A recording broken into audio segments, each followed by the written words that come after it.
அமெரிக்க விமானப்படையும் துருப்புக்களும் விமானிகளை மீட்பதற்காகத்தான் களமிறங்கினார்களா அல்லது ஈரானின் இஸ்ஃபஹான் மற்றும் நட்டான்ஸ் பிரதேசத்தில் இருக்கக்கூடிய அணுசக்தி தளங்களை கைப்பற்றுவதற்கு தரைவழி தாக்குதல்களை மேற்கொள்வதற்கு களமிறங்கினார்களா? இவை தொடர்பாக வெளியாக இருக்கக்கூடிய மிக முக்கியமான தகவல்களும் ஆதாரங்களும் CIA உளவு பிரிவினுடைய முன்னாள் அதிகாரி வெளியிட்டிருக்கக்கூடிய அதிர்ச்சியூட்டும் தகவல்களும். ஈரானால் சுட்டு வீழ்த்தப்பட்ட விமானங்கள் ஹெலிகாப்டர்களிலே இருக்கக்கூடிய விமானிகளுக்கு என்ன நடந்தது? அவர்களுடைய உடல்கள் கிடைக்க பெற்றதா? குறித்த மலையுச்சி பிரதேசத்தில் என்ன நடந்துள்ளது? இவை தொடர்பாக தற்போது வெளியாக இருக்கக்கூடிய முக்கியமான தகவல்கள் என்ன? இரவோடு இரவாக இன்னும் 45 நாட்களுக்கான புதிய யுத்த நிறுத்த முன்மொழிவை முன்வைத்திருக்கக்கூடிய டொனால்ட் ட்ரம்பும் ஈரானினுடைய பதிலடிகளும். குவைத் மற்றும் பஹ்ரைனில் இருக்கக்கூடிய முக்கியமான தளங்களில் பதுங்கியிருக்கக்கூடிய அமெரிக்க அதிகாரிகளை துல்லியமாக தாக்கிய ஈரான் ஏவுகணைகளும் ட்ரோன்களும் அளிக்கப்பட்டிருக்கக்கூடிய அமெரிக்க அதிகாரிகளும். பற்றி எரியும் இஸ்ரேலி ஆக்கிரமிப்பின் மத்திய பிரதேசமும் கொத்து குண்டுகளினால் ஏற்படுத்தப்பட்டிருக்கக்கூடிய இழப்புகளும். யமன் ஹுதைதா துறைமுகத்திலே களமிறங்கியிருக்கக்கூடிய மிக முக்கியமான தளபதிகளும். பற்றி எரியும் ஈராக்கினுடைய குர்திஸ்தான் பிரதேசமும். ஹிஸ்புல்லாஹ் இராணுவத்தின் தரமான தாக்குதல்களும்.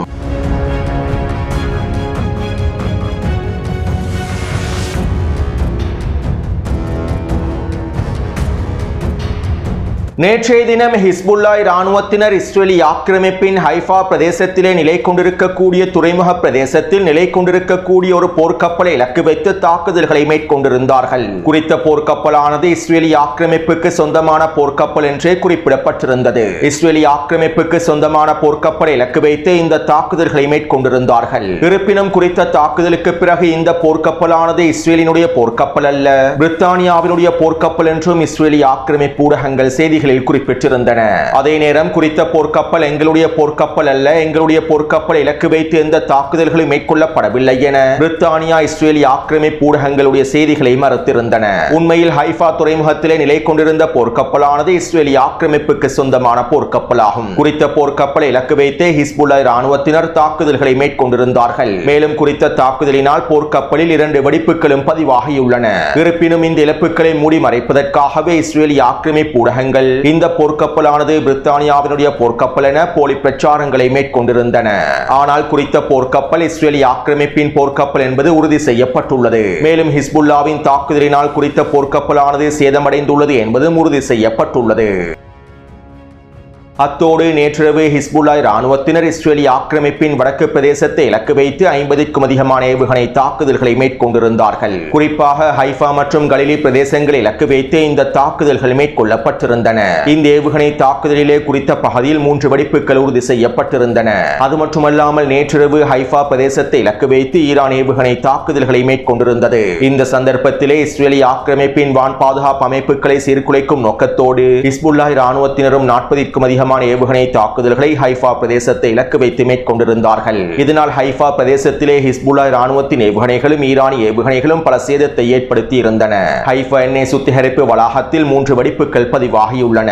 மேலும் ஈரானின் கொத்துகுண்டு தாக்குதலினால் ஹைஃபா பகுதியில் இருக்கக்கூடிய 5 கட்டிடங்கள் சிதைக்கப்பட்டிருந்தன. ஒரு கட்டிடம் முழுமையாக இடிந்து விழுந்திருந்தது. மேலும் குறித்த கட்டிடத்திலே 4 நிலத்திடர்கள் கொல்லப்பட்டிருப்பதாகவும் தெரிவிக்கப்படுகின்றது. இவை தொடர்பான காணொளிகளை டெலிகிராம் சேனலில் பதிவிட்டுள்ளேன். மேலும் ஹைஃபா பிரதேசத்திலே வாகன தரிப்பிடத்தில் இருந்த வாகனங்களும் சிதைக்கப்பட்டிருந்தன.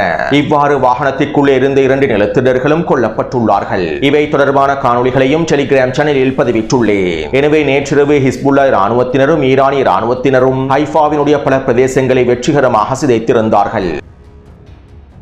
அடுத்து நேற்றிரவு யமனினுடைய ஹுதைதா பிரதேசத்திலே தரமான சம்பவம் ஒன்று நிகழ்ந்துள்ளது. அதாவது ஹிஸ்புல்லாஹ் இராணுவத்தினுடைய மிக முக்கியமான தளபதிகளும் ஆலோசகர்களும் ஈரானிய IRGC இராணுவத்தின் மிக முக்கியமான தளபதிகளும் ஆலோசகர்களும் ஹுதைதா துறைமுகத்திலே களமிறங்கியுள்ளார்கள். யமன் ஹவுதி இராணுவத்தினர் செங்கடல் பிரதேசத்தினை முழுமையாக இழுத்து மூடுவதற்கு தயாராகி வருகின்றார்கள். பாபல் மண்ட பிரதேசத்தினை முழுமையாக இழுத்து மூடி செங்கடல் பிரதேசத்தினூடான ஒட்டுமொத்த கப்பல் போக்குவரத்தையும் நிறுத்துவதற்கு தயாராகி வருகின்றார்கள். ஈரானுக்கு எதிராக அமெரிக்கா அடுத்த கட்ட தாக்குதல்களை ஆரம்பிக்கும் போதே பாபில் மண்ட பிரதேசத்தையும் முழுமையாக இழுத்து மூடி ஒட்டுமொத்த கப்பல் போக்குவரத்தையும் சிதைப்பதற்கு தயாராகி வருகின்றார்கள். அது மட்டுமல்லாமல் யமன் ஹவுதி ராணுவத்தினர் மிகப்பெரிய தரைவழி தாக்குதல்களுக்கும் தயாராகி வருகின்றார்கள். யமனினுடைய கிழக்கு பிரதேசத்திலே சவுதி அரேபியாவின் கூட்டுப்படைகளுக்கு எதிராகவும் சவுதி அரேபியாவினுடைய எல்லை பிரதேசத்தினூடாகவும் அடுத்த கட்ட தரைவழி தாக்குதல்களை ஆரம்பிப்பதற்கும் தயாராகி வருகின்றார்கள். இப்படியான நிலைமையிலேயே தற்போது ஹிஸ்புல்லாஹ் ராணுவத்தின் மிக முக்கியமான தளபதிகளும் ஆலோசகர்களும் ஈரானிய IRGC ராணுவத்தினுடைய முக்கியமான தளபதிகளும் ஆலோசகர்களும் யமனில் களமிறங்கியுள்ளார்கள். ஏடன் பிரதேசத்தில் இருக்கக்கூடிய சவுதி அரேபியாவின் கூட்டுப்படைகளுடைய உளவு பிரிவானது இதனை உறுதி செய்துள்ளது. அது மட்டுமல்லாமல் இந்த தகவல்களை அமெரிக்காவுக்கும் இஸ்ரேலிய ஆக்கிரமிப்புக்கும் சவுதி அரேபியாவின் கூட்டுப்படைகள் அவசரமாக அனுப்பி வைத்துள்ளார்கள். சுருக்கமாக குறிப்பிடுவதாக இருந்தால் யமனின் களத்திலே ஒரு மிகப்பெரிய ஆச்சரியம் தயாராகி வருகின்றது. பெரும்பாலும் அது ஒரு மிகப்பெரிய போர் முனையை திறப்பதற்கான தரைவழி தாக்குதலை ஆரம்பிப்பதற்கான செயற்பாடாகவே ஆச்சரியமாகவே அமைந்திருக்கும். இதற்கமைவாகவே ஹிஸ்புல்லாவினுடைய ஈரானிய IRGC ராணுவத்தினுடைய மிக முக்கியமான தளபதிகளும் அவசரமாக ஹுதைதா துறைமுகத்திலே களமிறங்கியுள்ளார்கள்.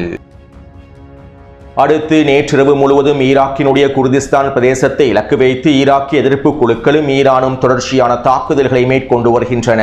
ஈராக்கிய எதிர்ப்பு குழுக்களும் ஈரானிய ராணுவத்தினரும் ஒன்றிணைந்து குர்திஸ்தான் பிரதேசத்தில் இருக்கக்கூடிய பிரிவினைவாதிகளுடைய பயங்கரவாதிகளுடைய முக்கியமான தளங்களை இலக்கு வைத்து ஒரே நேரத்தில் 25க்கும் அதிகமான தாக்குதல்களை மேற்கொண்டிருந்தார்கள். இந்த தாக்குதலின் விளைவாக குர்திஸ்தானினுடைய சுலைமானியா பிரதேசத்திலும் ஏபில் பிரதேசத்திற்கு அருகாமையிலும் 15க்கும் அதிகமான வெடிப்புகள் பதிவாக இருப்பதாகவும் பிரிவினைவாதிகளுடைய பயங்கரவாதிகளுடைய முக்கியமான தளங்கள் தரைமட்டமாக்கப்பட்டிருப்பதாகவும் இன்னும் குர்திஸ்தான் பிரிவினைவாதிகளின் தளபதிகளும் தலைமைகளும் கொல்லப்பட்டிருப்பதாகவும் தகவல்கள் வெளியாகியுள்ளன. நேற்றிரவு ஈரானும் ஈராக்கிய எதிர்ப்பு குழுக்களும் மிகப்பெரிய தாக்குதல்களை மேற்கொண்டிருப்பதனை குர்திஸ்தான் களத்தில் இருக்கக்கூடிய ஊடகங்களும் உறுதி செய்துள்ளன.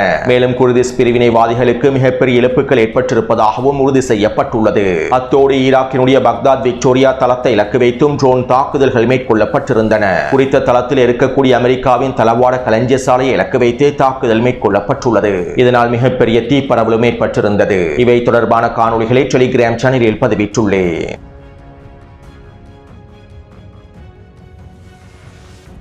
விமானிகளை மீட்பதற்காக ஈரானிய வான்பரப்பிற்குள்ளே களமிறங்கிய அமெரிக்காவின் விமானப்படைகள் தொடர்பாகவும் டெல்டா படைப்பிரிவுகள் தொடர்பாகவும் இவர்களுடைய செயற்திட்டங்கள் தொடர்பாகவும் தற்போது பல முக்கியமான தகவல்கள் வெளியாகியுள்ளன.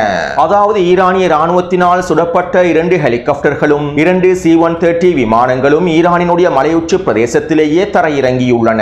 தீக்கிரையாக்கப்பட்டிருந்த அமெரிக்காவினுடைய லிட்டில் பேர்ட் ஹெலிகாப்டர் C-130 விமானத்திற்குள் தான் இருந்ததாகவும் தெரிவிக்கப்படுகின்றது.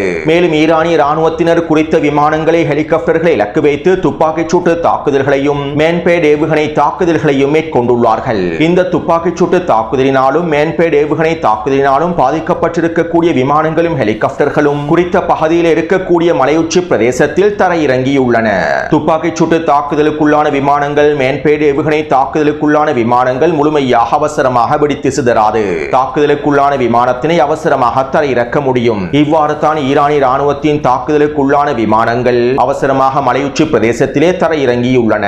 அத்தோடு இவர்கள் தரையிறங்கி இருக்கக்கூடிய பிரதேசம் மிக முக்கியமான பிரதேசமாகும். அதாவது இஸ்பஹான் மற்றும் நட்டான்ஸ் அணுசக்தி தளங்களுக்கு அருகாமையில் இருக்கக்கூடிய பிரதேசத்திலேயே இவர்கள் தரையிறங்கியுள்ளார்கள். குறித்த வரைபடத்திலே சிவப்பு நிற புள்ளியினால் காண்பிக்கப்பட்டிருக்கக்கூடிய பகுதியிலேயே இவர்கள் தரையிறங்கியுள்ளார்கள். அத்தோடு இவர்கள் தரையிறங்கி இருக்கக்கூடிய பிரதேசத்தில் ஈரானிய ராணுவத்திற்கு சொந்தமான பழைய கைவிடப்பட்ட விமான ஓடுபாதை ஒன்றும் இருந்துள்ளது.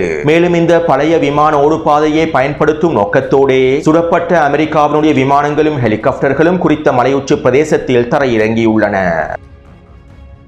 இவ்வாறு இவர்கள் குறித்த பிரதேசத்திலே தரையிறங்கியதற்கு பின்பு கிட்டத்தட்ட 3 தொடக்கம் 4 மணித்தியாலங்கள் வரையில் இருந்துள்ளார்கள்.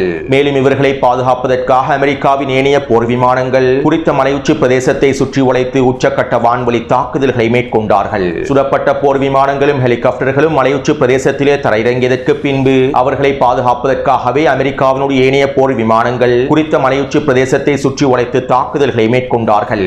ஈரானிய ராணுவத்தினர் இவர்களை நெருங்கிவிடக் கூடாது என்பதற்காக இந்த உச்ச தாக்குதல்கள் மேற்கொள்ளப்பட்டுள்ளன. அது மட்டுமல்லாமல் குறித்த பிரதேசத்தில் இருக்கக்கூடிய பழைய விமான ஓடு பாதையையும் இவர்கள் சரி செய்துள்ளார்கள். இவ்வாறு குறித்த பழைய விமான ஓடு பாதையை ஓரளவு சரி செய்துவிட்டு அந்த விமான ஓடு பாதையில் இன்னும் ஒரு C-130 விமானத்தை களமிறக்கியுள்ளார்கள். பிறகு சுடப்பட்ட விமானங்களிலும் ஹெலிகாப்டர்களிலும் இருக்கக்கூடிய அமெரிக்க அதிகாரிகளும் சிப்பாய்களும் களமிறக்கப்பட்ட C-130 விமானத்தின் மூலமாக காப்பாற்றப்பட்டுள்ளார்கள். அது மட்டுமல்லாமல் சுடப்பட்ட விமானத்திலும் ஹெலிகாப்டர்களிலும் கொல்லப்பட்டிருக்கக்கூடிய விமான அதிகாரிகளுடைய உடல்களையும் இவர்கள் தரையிறக்கப்பட்ட C-130 விமானத்திலே ஏற்றியுள்ளார்கள். அதாவது விமான ஓடு பாதையிலே களமிறக்கப்பட்ட C-130 விமானத்தில் கொல்லப்பட்ட அதிகாரிகளையும் ஏனைய சிப்பாய்களையும் அதிகாரிகளையும் முழுமையாக ஏற்றியுள்ளார்கள். பிறகு அங்கிருந்து வெளியேறுவதற்கு முன்பு ஈரானிய ராணுவத்தினால் சுடப்பட்ட 2 C-130 விமானங்களையும் ஹெலிகாப்டர்களையும் இவர்களே குண்டு வைத்து தகர்த்துள்ளார்கள். குறித்த விமானங்களும் ஹெலிகாப்டர்களும் ஈரானிய ராணுவத்திடம் கிடைத்துவிடக் கூடாது என்பதற்காக அவற்றை குண்டு வைத்து தகர்த்துள்ளார்கள். இவ்வாறு தகர்த்ததற்கு பின்பு கொல்லப்பட்ட சிப்பாய்களையும் அதிகாரிகளையும் அள்ளிக்கொண்டு C-130 விமானத்திலே தப்பிச் சென்றுள்ளார்கள்.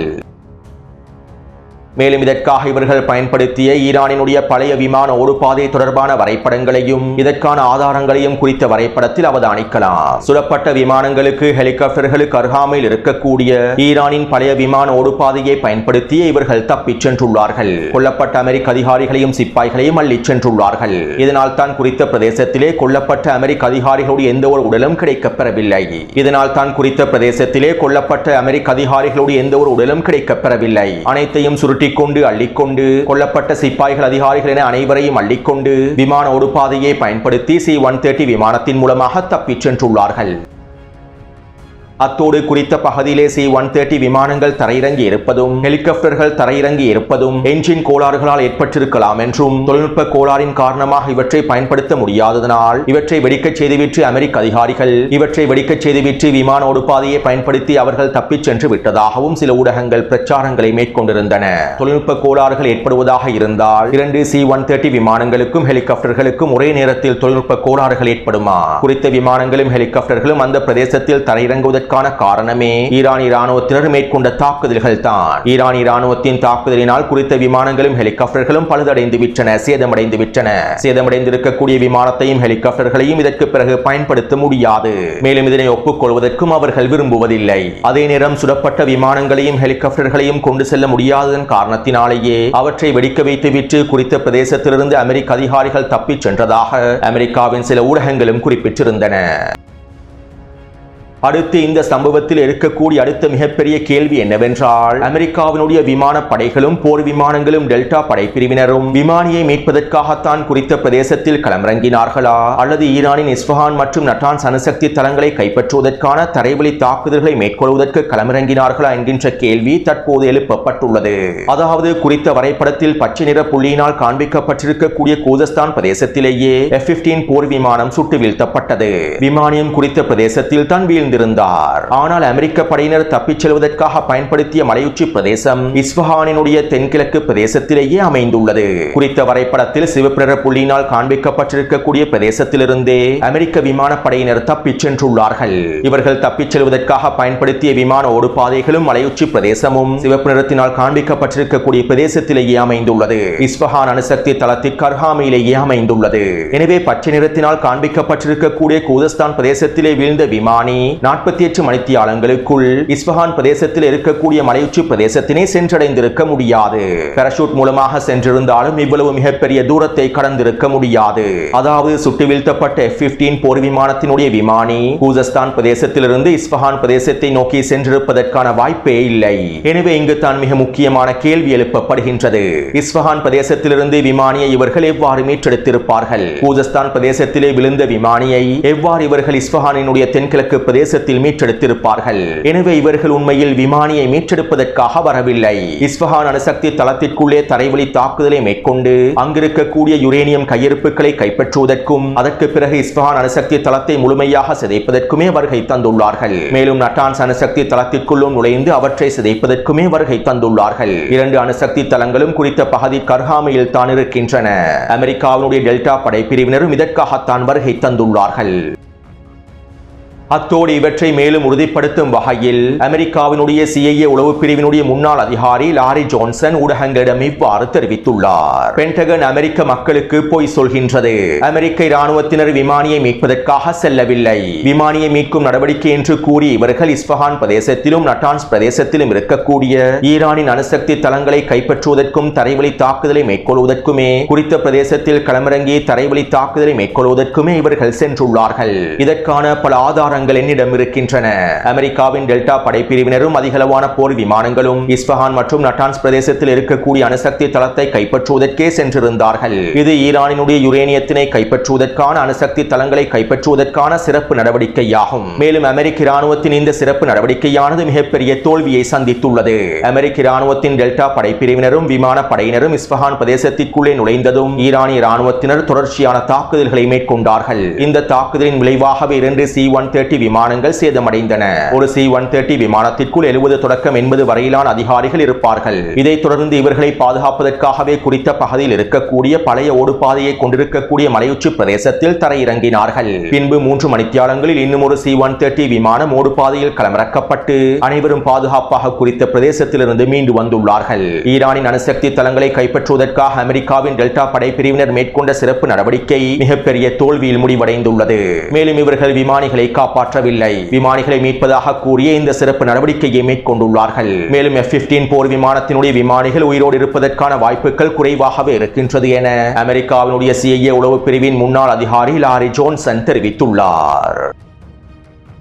எனவே இந்த தகவல்கள் அனைத்தையும் ஒருங்கிணைத்து பார்க்கும்போது இஸ்பஹான் பிரதேசத்தில் இருக்கக்கூடிய அணுசக்தி தளத்தையும் நட்டான்ஸ் பிரதேசத்தில் இருக்கக்கூடிய அணுசக்தி தளத்தையும் முழுமையாக தரைமட்டமாக்குவதற்கும் அதற்குள்ளே இருக்கக்கூடிய யுரேனியத்தினை கைப்பற்றுவதற்குமே அமெரிக்க இராணுவத்தினர் சிறப்பு நடவடிக்கை ஒன்றை மேற்கொண்டுள்ளார்கள். இருப்பினும் இந்த சிறப்பு நடவடிக்கையானது தோல்வியடைந்துள்ளது. எனவே இந்த தகவல்களின் மூலமாக தற்போது குறித்த மலையுச்சி பிரதேசத்தில் என்ன நடந்திருக்கும் என்பதனை உங்களுக்கு தெளிவாக புரிந்து கொள்ளலாம். உண்மையில் இது விமானிகளை மீட்பதற்காக மேற்கொள்ளப்பட்ட இராணுவ நடவடிக்கையாக இருக்காது. இஸ்பஹான் அணுசக்தி தளத்தையும் ஈரானின் யுரேனியம் செறிவூட்டல்களையும் கைப்பற்றுவதற்காக மேற்கொள்ளப்பட்ட சிறப்பு நடவடிக்கை என்பதற்கான ஆதாரங்களே அதிகமாக இருக்கின்றன.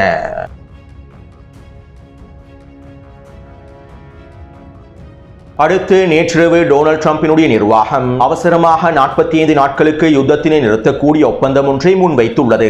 அமெரிக்காவும் இஸ்ரேலும் 45 நாட்களுக்கு தாக்குதல்களை முழுமையாக நிறுத்தும். மேலும் இதற்கு ஈடாக ஈரான் ஹெர்முஸ் ஜலசந்தி பிரதேசத்தினை முழுமையாக திறக்க வேண்டும். மேலும் இந்த 45 நாட்களுக்குள் பேச்சுவார்த்தைகள் மேற்கொள்ளப்படும். இரண்டாவது கட்டத்திலே யுத்தத்தினை நிரந்தரமாக நிறுத்துவதற்கான பேச்சுவார்த்தைகள் மேற்கொள்ளப்படும் என குறித்த ஒப்பந்தத்தில் குறிப்பிடப்பட்டிருப்பதாக தெரிவிக்கப்படுகின்றது. அதே நேரம் குறித்த ஒப்பந்தத்தையும் ஈரான் முழுமையாக நிராகரித்துள்ளது. முட்டாள்களே, நாங்கள் கூறுவது உங்களுக்கு விளங்கவில்லையா? எங்களுடைய இலக்குகளை அடைந்து கொள்ளாமல் மத்திய கிழக்கு பிராந்தியத்திலிருந்து உங்களை அடித்து துரத்தாமல் நாங்கள் இந்த போரை நிறுத்தப் போவதில்லை. இந்த போரினுடைய ஆரம்பத்திலேயே நாங்கள் தெளிவாக கூறிவிட்டோம். இது ஒரு நீண்ட போராகவே அமைந்திருக்கும். நாங்கள் நீண்ட போருக்கே தயாராக இருக்கின்றோம் என ஈரானிய தலைமைகள் பதிலடிகளையும் வழங்கியுள்ளார்கள். அடுத்து ஈரான் இஸ்ரேலிய ஆக்கிரமிப்பை இலக்கு வைத்து தொடர்ச்சியான தாக்குதல்களை மேற்கொண்டு வருகின்றது. இன்று அதிகாலை டெல் அவீவை இலக்கு வைத்தும் மத்திய இஸ்ரேலை இலக்கு வைத்தும் தாக்குதல்கள் மேற்கொள்ளப்பட்டிருந்தன. கொத்துகுண்டுகளின் மூலமாகவே இந்த தாக்குதல் மேற்கொள்ளப்பட்டிருந்தது. இதனால் குறித்த பிரதேசத்திலே 4க்கும் அதிகமான கட்டிடங்கள் சிதைக்கப்பட்டிருப்பதாகவும் குறித்த பகுதியில் இருக்கக்கூடிய மிக முக்கியமான இராணுவ தொழிற்சாலை ஒன்று அளிக்கப்பட்டிருப்பதாகவும் தெரிவிக்கப்படுகின்றது.